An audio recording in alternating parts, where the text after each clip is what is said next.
At this moment, Tokyo, Japan becomes a hell on earth as monsters wreak havoc, and the citizens fall into panic. In a street corner, two giants with red eyes emerge, their mouths gripping human legs, scaring soldiers into opening fire.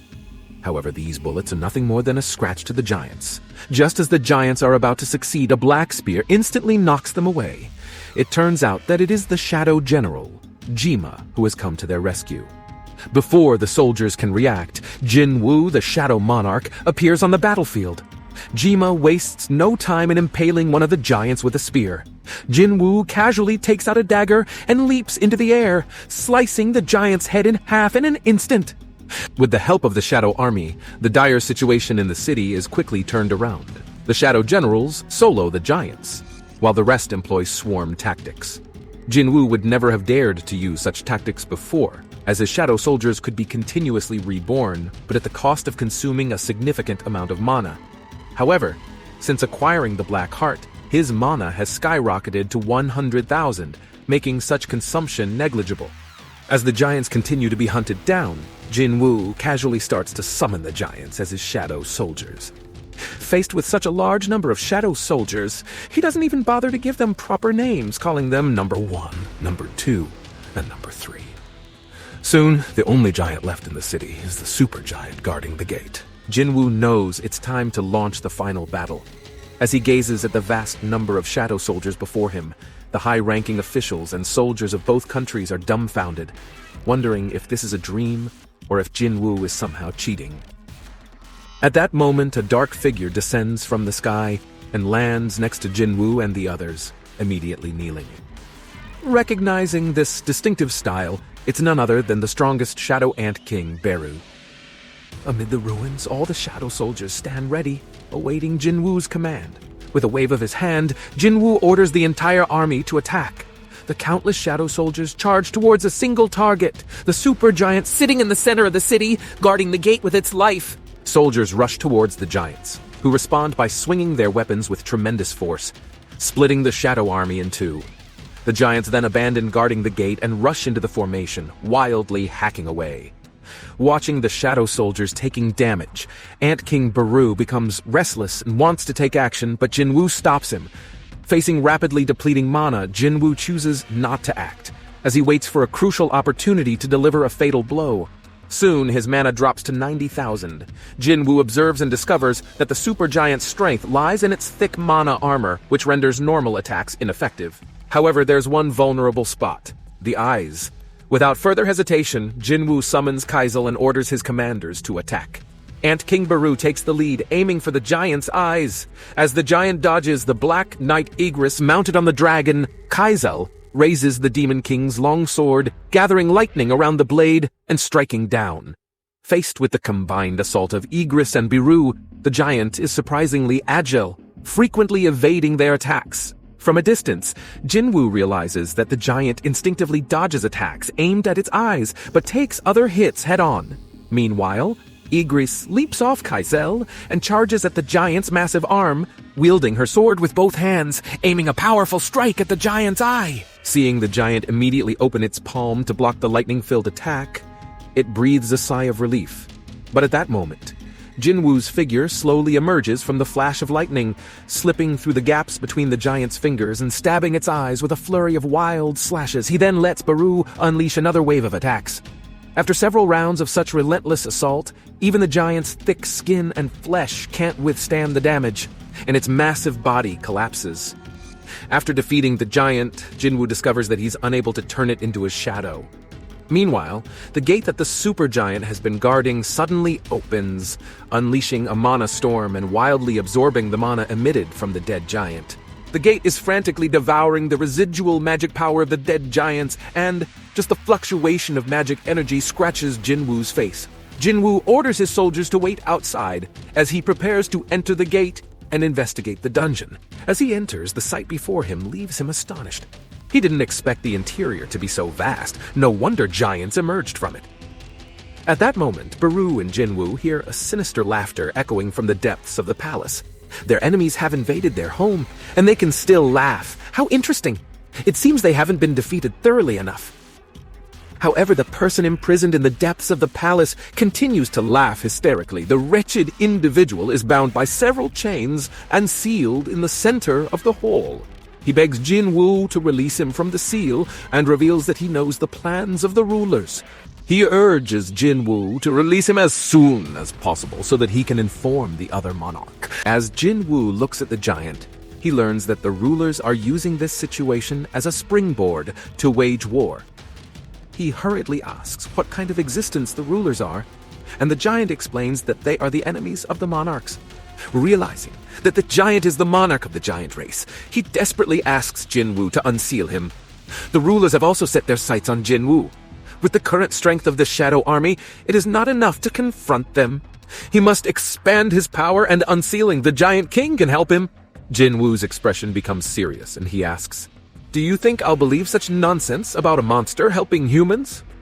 As Jin-Woo hesitates, the giant murmurs a series of spells, and the system surprisingly reappears, providing hints about the giant leader's intentions.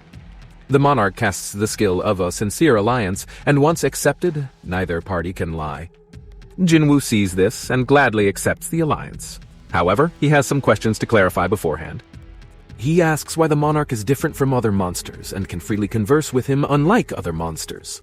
The king explains that those monsters are merely denizens of the chaos world, those who have been captured after losing to the armies of rulers.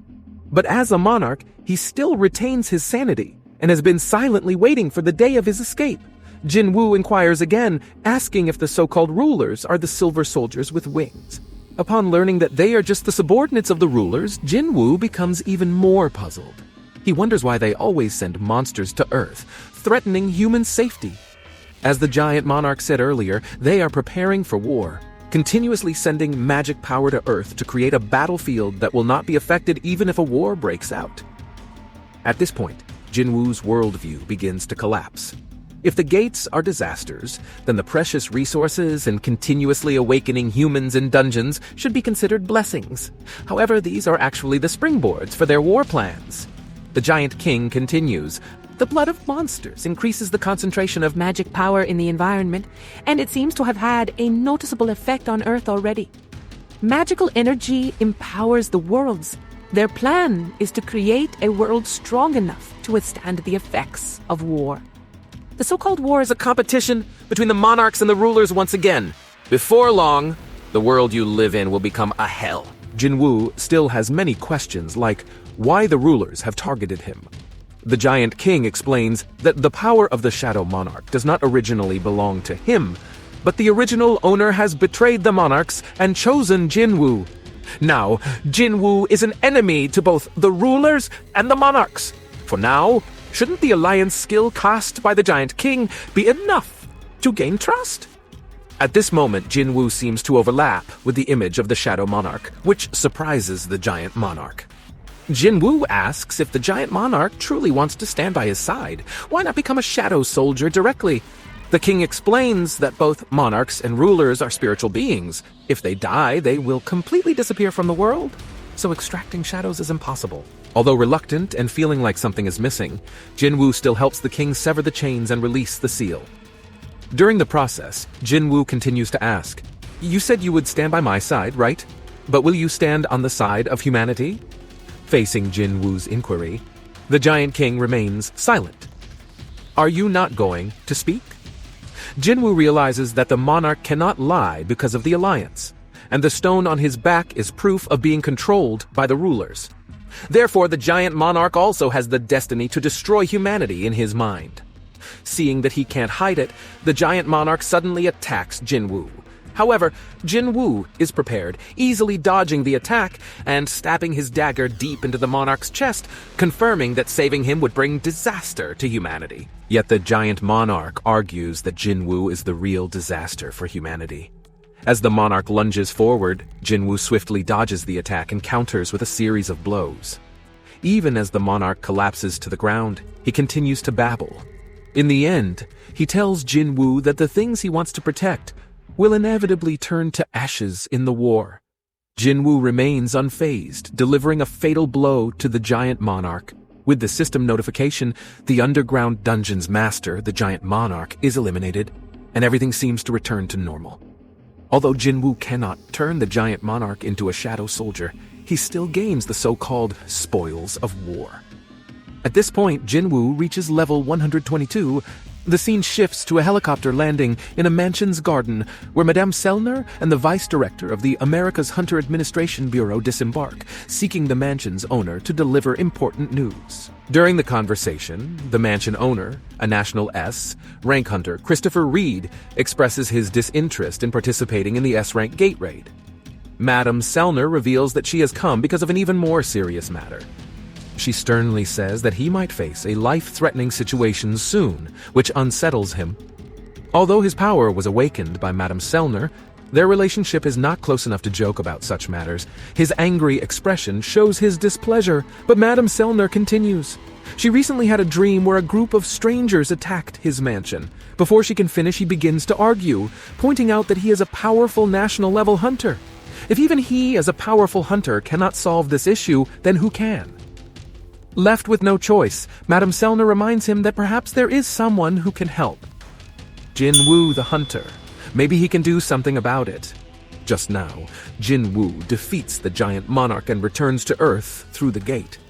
As he looks at the spoils of war in his hand, he can't help but marvel at the suffocating magical aura still emanating from the sealed giant monarch. He is relieved to have taken care of it, as the consequences would be unimaginable if it had been released. Soon after, the news of Jin-Woo eliminating the giant race spreads worldwide, causing everyone to wonder if he could be the next national-level hunter. Meanwhile, on the other side of the Earth, the United States government hosts a celebratory banquet for the hunters who successfully conquered the S-rank gate. A few hunters who had previously made bets are leisurely chatting, unaware of a big figure slowly approaching them. "So you're all here, remember our bet?" The hunters look at the arriving Thomas Andre and feign ignorance. Thomas Andre is not shy about claiming his winnings, asking for their ties. Even his secretary can't help but comment on the mismatched combination.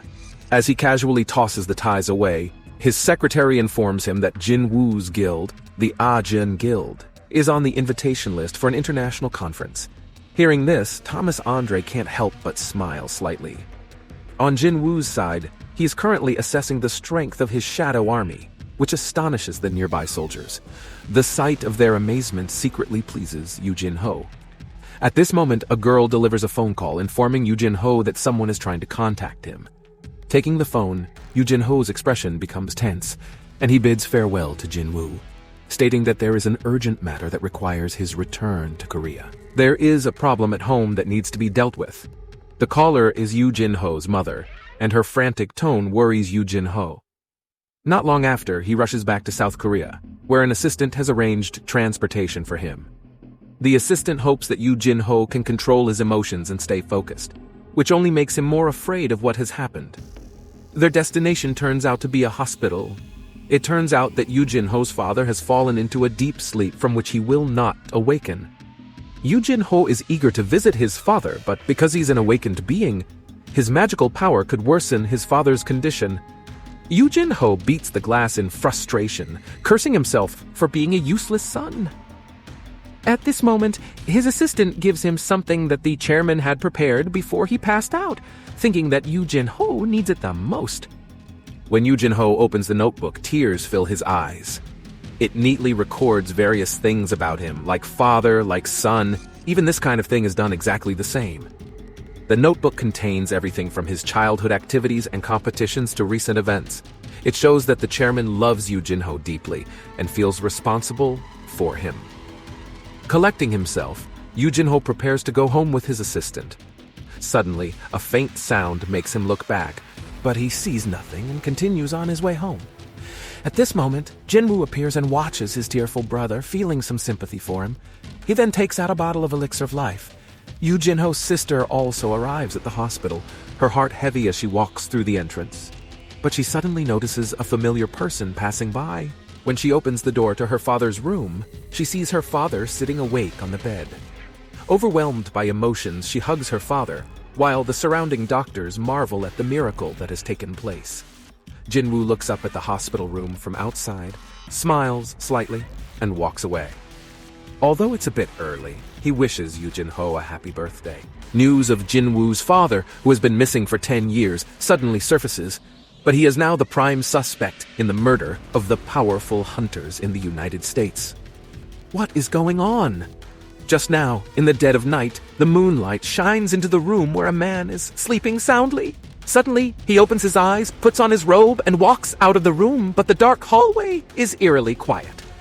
Feeling something is wrong, he picks up a wine glass from the table and throws it to the floor, shattering it. But why isn't there any sound? What is happening? The man calls out into the empty hall, "Who is there?" Suddenly, he remembers the warnings from the deputy director and Madame Sellner, and a lavishly dressed stranger appears in the hall. The scene focuses on the stranger, who even has 2 eerie shadows behind him. The unexpected visitor speaks in a demonic language, seeking the so-called fragment of light. Faced with such a situation, the man is somewhat angry, but the mysterious visitor continues speaking in the demonic language. He says these words are not meant for the man, but for the being connected to him. As the mysterious person in the hall keeps rambling on, the man loses his patience, activates his magical power, and gradually transforms, revealing his true demonic form. The visitors are astonished, as humans should not be able to transform into spirits. An intense battle is now inevitable. In an instant, a massive mansion is engulfed in a storm of fire.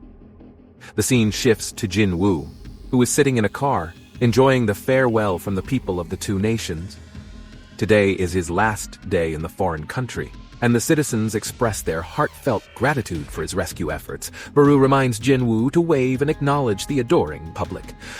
On the plane, Jin-Woo encounters Adam White, the agent from the United States Hunter Administration who previously tried to recruit him, and politely greets him. Although Baru reminded him of the name, Adam has not come to recruit Jin-Woo this time, but to inform him of an important matter. Adam takes out a laptop and shows Jin-Woo a video recording of a massive fire caused by Christopher Reed, a powerful hunter.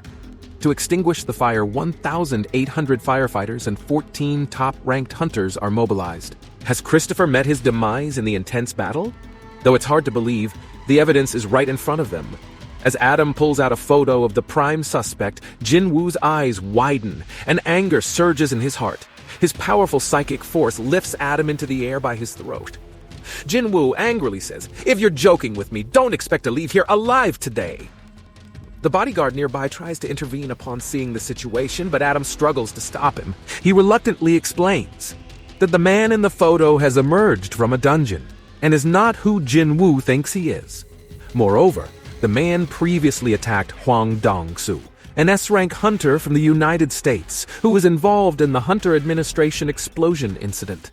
Hearing this, Jin-Woo is doubtful that his father could be behind these actions, but he releases Adam to uncover the truth. Adam, with great effort, explains that the administration has been secretly investigating Jin-Woo's father, but he seems to have vanished without a trace, leaving no clues behind. As a result, all suspicions point to him. The reason for the meeting is that an international guild conference is about to be held, and Jin-Woo's father will be publicly declared wanted during the conference, making it impossible to continue the secret investigation. After all, the United States government has lost important national power hunters, so they will certainly use all means to capture Jin-Woo's father. The advance notice is given to prevent Jin-Woo from being shocked upon seeing his father being wanted when the news becomes public. At this point, Jin-Woo is completely stunned, as his father, who has been missing for 10 years, suddenly reappears as a monster. Adam, still reeling from the encounter with Jin-Woo's power, finds it difficult to continue. Such terrifying power even surpasses that of the national power hunters. He must hurry to inform the deputy director of this development. The International Guild Conference is preparing to discuss the future development of hunters in the near future. The United States Hunter Administration announces the list of guilds attending the conference, and Jin-Woo's guild, the Ajin Guild, is among them.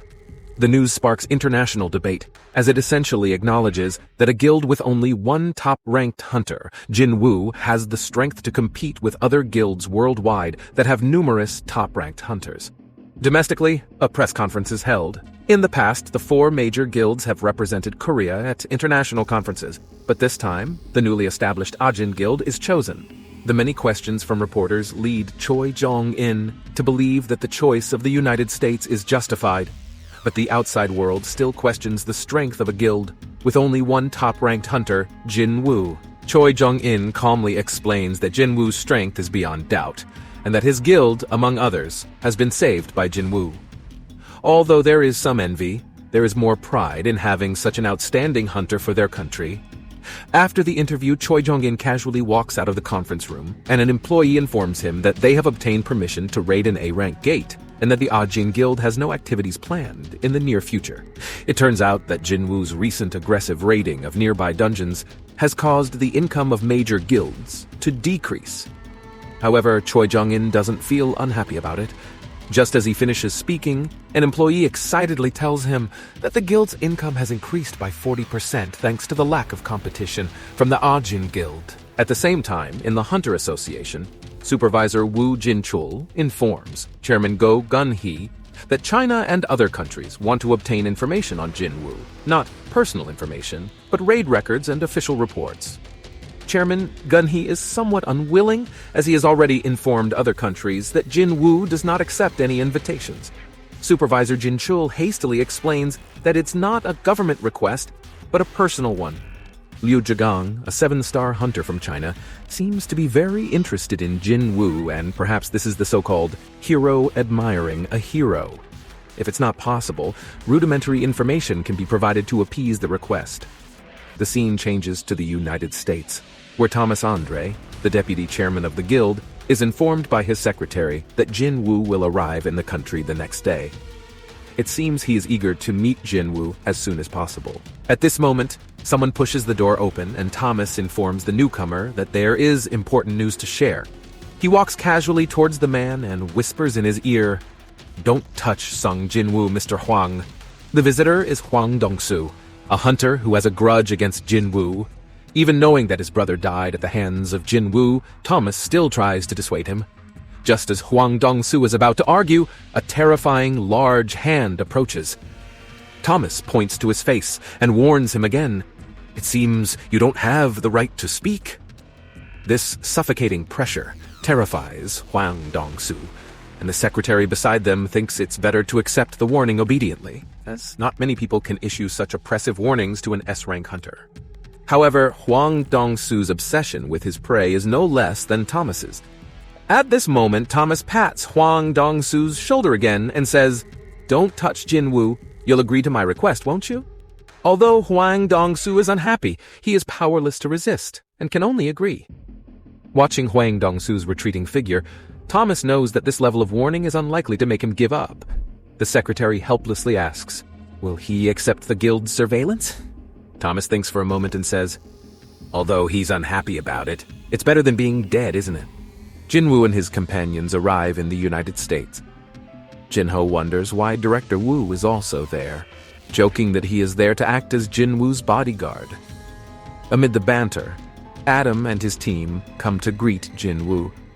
Due to Jin-Woo's unique status, Adam is now assigned to handle his itinerary specifically. Before proceeding further, Jin-Woo needs to go to another location first.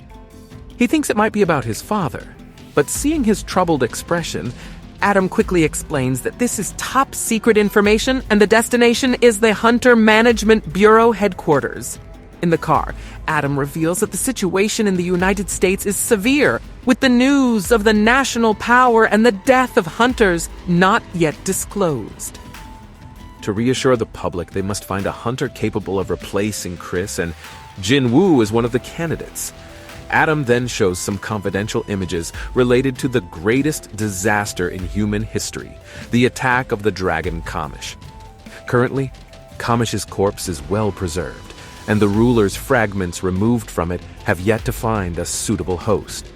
However, Jin-Woo is more interested in the dragon's remains. Since it's well preserved, he suggests going there first to take a look, as there's plenty of time. Applying to the Hunter Management Bureau shouldn't be a problem. Seeing this, Adam can only go along with it.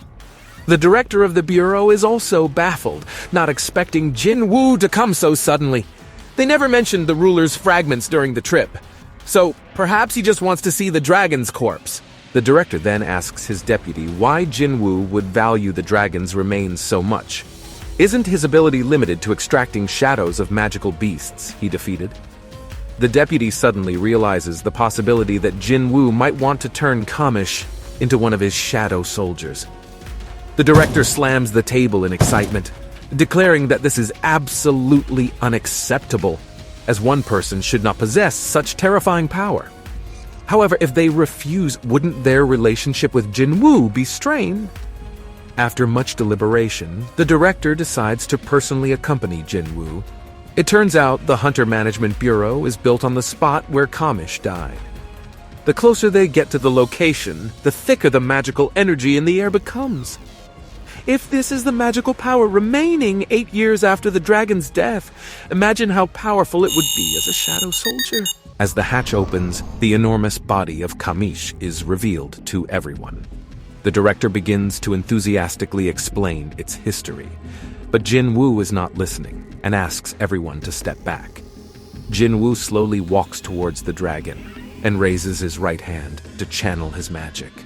With a command, the shadow power spreads instantly, but the extraction fails, and he adjusts his stance. He looks seriously at the dragon within the protective shield and tries again to extract its shadow. The huge shadow gradually expands, and with a dragon's cry, Kamish is successfully summoned. The dragon's might is so powerful that it shakes the ceiling. Just like that, the dragon Kamish is once again in servitude.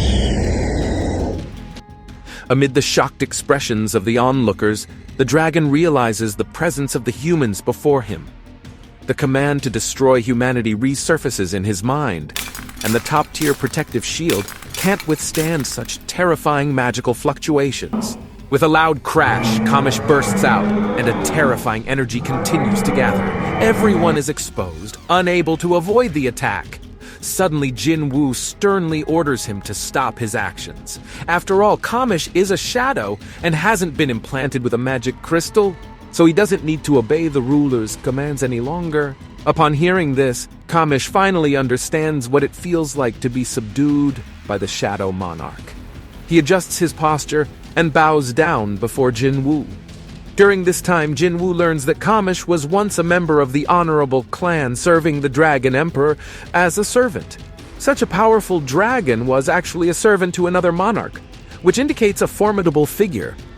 Meanwhile, the onlookers are utterly astonished to see the once world-threatening dragon now obediently wagging its tail in front of Jin-Woo, leaving them speechless. While Jin-Woo is analyzing the information he has about the monarchs, Kamish bids farewell to him, expressing that their meeting is too late.